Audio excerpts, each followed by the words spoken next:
नमस्कार, आप सभी का स्वागत है जीके बकेट स्टडी ट्यूब पर।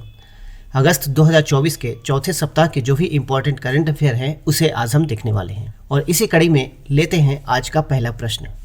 सेवानिवृत्त खिलाड़ी सशक्तिकरण प्रशिक्षण यानी कि रीसेट कार्यक्रम का उद्देश्य क्या है? सही उत्तर है सेवानिवृत्त खिलाड़ियों को आवश्यक कौशल और ज्ञान से लैस करना जिन्होंने देश के लिए खेला और उसे गौरवान्वित किया है। नेक्स्ट, 7 अगस्त 2024 को छत्तीसगढ़ में किस नए टाइगर रिजर्व को अधिसूचित किया गया जो देश का तीसरा सबसे बड़ा टाइगर रिजर्व है? सही उत्तर है गुरु घासीदास तमोर पिंगला टाइगर रिजर्व और यह देश का तीसरा सबसे बड़ा टाइगर रिजर्व और छत्तीसगढ़ का चौथा टाइगर रिजर्व है। अगला प्रश्न है, पेरिस पैरालंपिक 2024 के उद्घाटन समारोह के लिए भारत के ध्वजवाहक के रूप में किसे चुना गया है? सही उत्तर है सुमित अंतिल, जिनको पैरालंपिक 2024 के उद्घाटन समारोह में ध्वजवाहक के रूप में चुना गया है।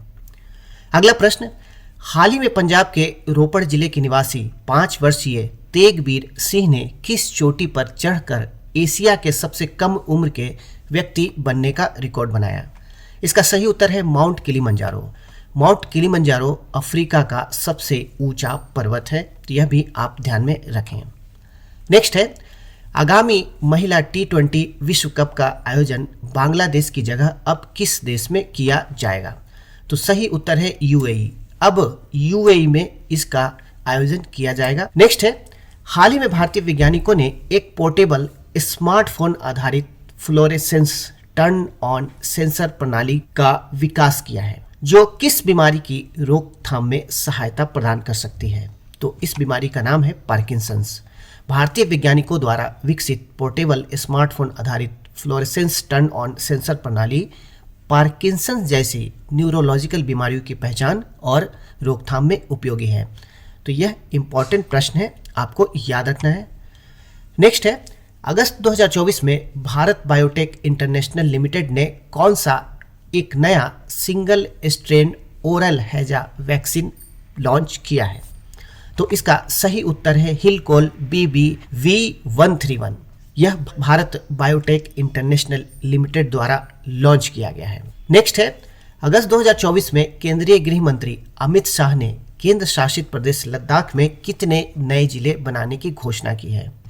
तो टोटल 5 नए जिले बनेंगे जैसा कि केंद्रीय गृह मंत्री अमित शाह द्वारा घोषणा की गई है और यह बनेंगे लद्दाख में। नेक्स्ट है, अगस्त 2024 में किस देश की मौसम एजेंसी ने टाइफून शान को लेकर हाई अलर्ट जारी किया है? तो यह देश है जापान। अगला प्रश्न है, अगस्त 2024 में केंद्रीय मंत्रिमंडल ने विज्ञान एवं प्रौद्योगिकी विभाग की 3 प्रमुख योजनाओं को जारी रखने की मंजूरी दी और इसका विलय किस योजना में किया गया है? तो विज्ञान धारा जो योजना है उसमें इसका विलय किया गया है जो विज्ञान एवं प्रौद्योगिकी विभाग की 3 प्रमुख योजनाएं हैं। तो यह इंपॉर्टेंट प्रश्न बन जाता है, आपको याद रखना है।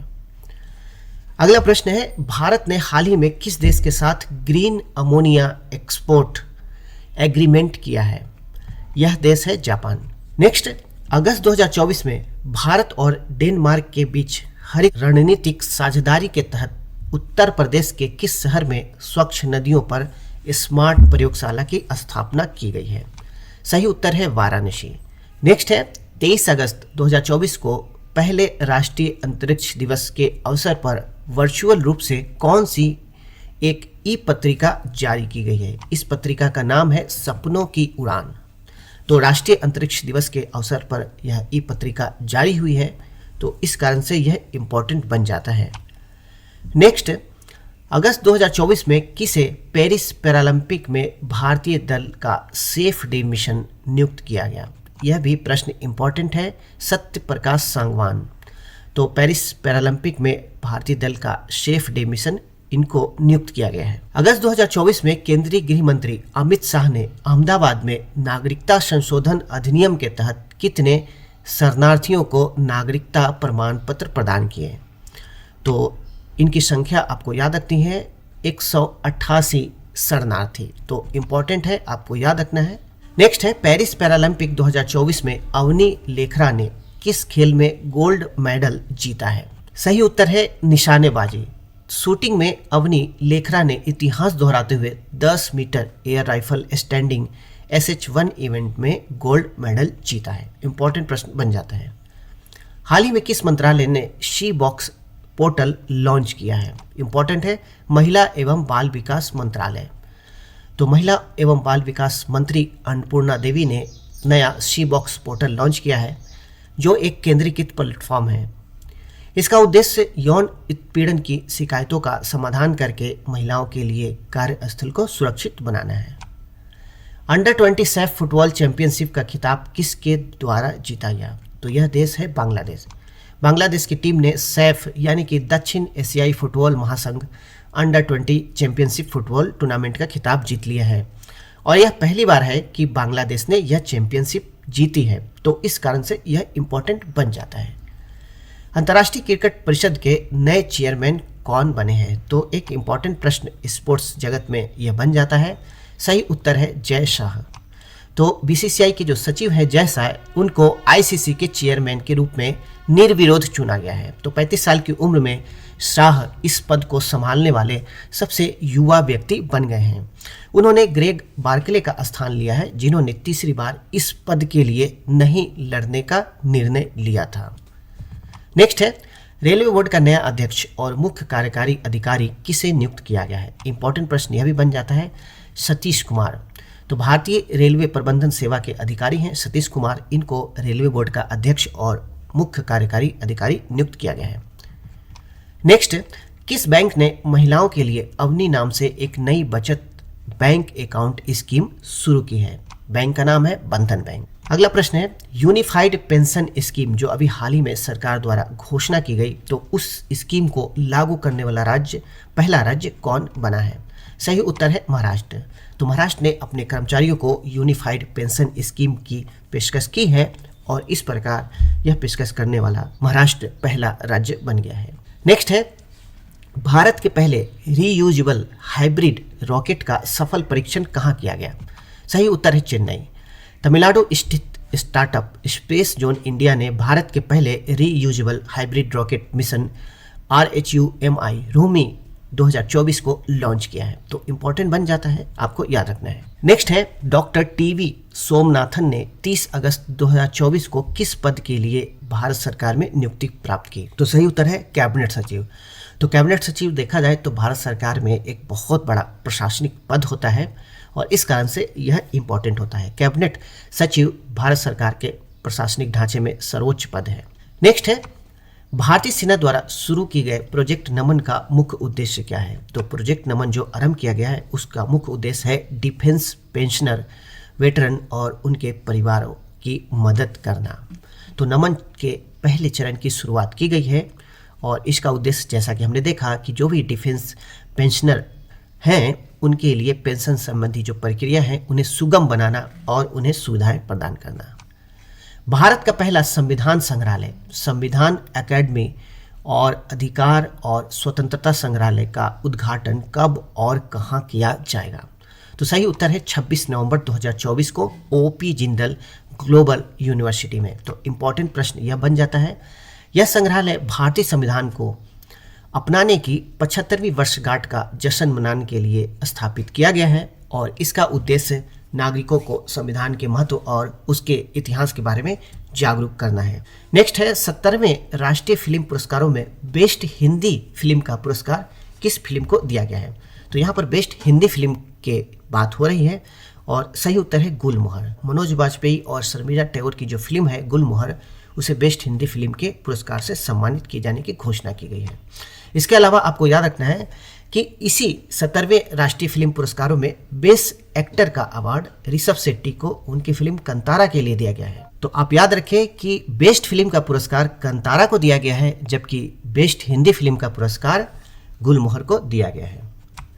नेक्स्ट है, हाल ही में बिहार सरकार ने किस बोर्ड के साथ प्रदेश के सभी मंदिरों, मठों और ट्रस्टों का पंजीकरण अनिवार्य कर दिया है?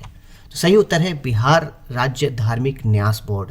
तो बिहार सरकार ने प्रदेश के जो सभी मंदिर, मठ हैं और ट्रस्ट है उनका पंजीकरण बिहार राज्य धार्मिक न्यास बोर्ड के साथ अनिवार्य कर दिया गया है और जो भी इनकी अचल संपत्ति है उनका ब्यौरा वेबसाइट पर अपलोड करने के निर्देश दिए गए हैं। तो इसके अलावा आपको याद रखना है कि यह जो बिहार राज्य धार्मिक न्यास बोर्ड है यह राज्य के कानून विभाग के अधीन कार्य करता है। नेक्स्ट है 6 अगस्त 2024 को किस नदी जोड़ने वाली परियोजना को मंजूरी दी गई जिससे विदर्भ क्षेत्र के किसानों को लाभ होगा? सही उत्तर है वैनगंगा नलगंगा परियोजना। तो 6 अगस्त 2024 को 426.52 किलोमीटर लंबी वैनगंगा नलगंगा नदी जोड़ने वाली परियोजना को मंजूरी दी गई और इस परियोजना का मुख्य उद्देश्य किसानों की आत्महत्या से प्रभावित विदर्भ क्षेत्र में कृषि सिंचाई की सुविधा उपलब्ध कराना है। तो बहुत इंपॉर्टेंट प्रश्न बन जाता है, यह भी आपको याद रखना है। नेक्स्ट है अगस्त 2024 में केंद्रीय मंत्रिमंडल ने एकीकृत पेंशन योजना यानी कि यूपीएस के तहत सरकारी कर्मचारियों के लिए सेवानिवृत्ति से पहले के अंतिम कितने महीनों के औसत मूल वेतन का 50% पेंशन के रूप में सुनिश्चित करने को मंजूरी दी है? इसका सही उत्तर है 12 महीने। तो अगस्त 2024 में केंद्रीय मंत्रिमंडल ने एकीकृत पेंशन योजना के तहत सरकारी कर्मचारियों के लिए सेवानिवृत्ति से पहले के अंतिम 12 महीने के औसत मूल वेतन का 50% पेंशन के रूप में देने के लिए सुनिश्चित करने की मंजूरी दी है। तो इम्पॉर्टेंट है, यह भी आप याद रख सकते हैं। 8वीं महिला एशियाई चैंपियंस ट्रॉफी हॉकी प्रतियोगिता 2024 की मेजबानी कौन सा शहर करेगा? यह प्रश्न इंपॉर्टेंट बन जाता है और यह है राजगीर। तो बिहार में स्थित राजगीर शहर 8वीं महिला एशियाई चैंपियन ट्रॉफी हॉकी प्रतियोगिता 2024 की मेजबानी करेगा और यह लगातार दूसरी बार है जब भारत इस प्रतियोगिता की मेजबानी कर रहा है। अगला प्रश्न है चल्ला श्रीनिवासुलु शेट्टी ने 28 अगस्त 2024 को भारतीय स्टेट बैंक के किस अध्यक्ष का स्थान लिया है? तो आपको याद रखना है कि चल्ला श्रीनिवासु शेट्टी जो है इनको एसबीआई का अध्यक्ष बनाया गया है 28 अगस्त 2024 को और उन्होंने दिनेश खारा का स्थान लिया है। नेक्स्ट है भारतीय नौसेना ने 29 अगस्त 2024 को किस परमाणु संचालित बैलिस्टिक मिसाइल पनडुब्बी को औपचारिक रूप से शामिल कर लिया है? बहुत इंपॉर्टेंट प्रश्न बन जाता है। इसका नाम है INS अधिरात। तो भारतीय नौसेना ने 29 अगस्त 2024 को अपनी दूसरी परमाणु संचालित बैलिस्टिक मिसाइल पनडुब्बी INS अरिघात को औपचारिक रूप से शामिल किया है और यह पनडुब्बी भारत की न्यूक्लियर ट्रायड और दूसरी स्ट्राइक क्षमता को मजबूती प्रदान करने में महत्वपूर्ण भूमिका निभाएगी। तो इस कारण से यह प्रश्न भी इंपॉर्टेंट बन जाता है। नेक्स्ट है भारतीय नौसेना की न्यूक्लियर ट्रायड क्षमता से क्या तात्पर्य है? तो अभी जो पनडुब्बी भारतीय नौसेना में शामिल हुई तो उसमें न्यूक्लियर ट्रायड क्षमता में वृद्धि हुई है। तो इसका तात्पर्य है किसी देश के पास जमीन, समुद्र और हवाई क्षेत्र से परमाणु हथियार से हमला करने की क्षमता। तो इसके फलस्वरूप भारत के पास अब यह क्षमता आ गई है कि वह जमीन से या समुद्र से या हवाई क्षेत्र से परमाणु हथियार से हमला कर सकती है, ऐसी क्षमता प्राप्त कर ली है। तो यह देखा जाए तो यह क्षमता देश की जो परमाणु सुरक्षा प्रतिरोधक शक्ति है उसे बढ़ाने के लिए बहुत ही महत्वपूर्ण साबित हो सकती है। तो ये थे अगस्त 2024 के चौथे सप्ताह के सभी इंपॉर्टेंट करंट अफेयर। अन्य करंट अफेयर के लिए आप हमारे चैनल के प्लेलिस्ट में जाकर देख सकते हैं। नेक्स्ट वीडियो के साथ बहुत जल्द आएंगे। Thank you very much.